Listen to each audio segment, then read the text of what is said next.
விலகினாலும் பருவதங்களிலே பெயர்ந்தாலும் கிருபை உன்னை விட்டு விலகாது. இந்த நாளில் கூட பாருங்கள், மலைகள் விலகினாலும் பருவதங்களிலே பெயர்ந்தாலும் நம்ம தேவனுடைய கிருபை ஒரு நாள் நம்மளை விட்டு விலகாது. பாருங்கள், நம்ம எவ்வளோ வாழ்க்கையில் எவ்வளோ பாடுகளை எவ்வளோ கஷ்டங்களை நம்ம சகித்து வந்தாலும் அவர் கிருபை நம்ம கூட தான் இருக்குது. எதை குறித்து சோர்ந்து போகாதீங்க. வாழ்க்கை என்பது போராட்டம் தான்.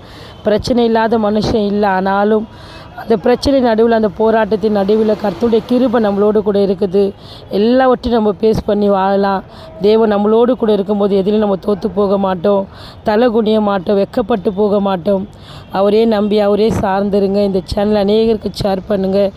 ஊழியமாக செய்யும்போது உங்கள் குடும்பங்களையும் உங்கள் பிள்ளைகளையும் கர்த்தர் அபரிவிதமாய் ஆசீர்வதிப்பார். நாங்கள் போடுகிற வசனத்தை உங்கள் சொந்த பந்தங்களுக்கு உங்கள் உறவுகளுக்கு அனுப்புங்க.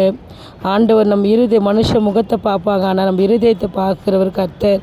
அதுக்கு எல்லா இருக்கிற பாரத்தை நீக்கி போடுவார். God bless you.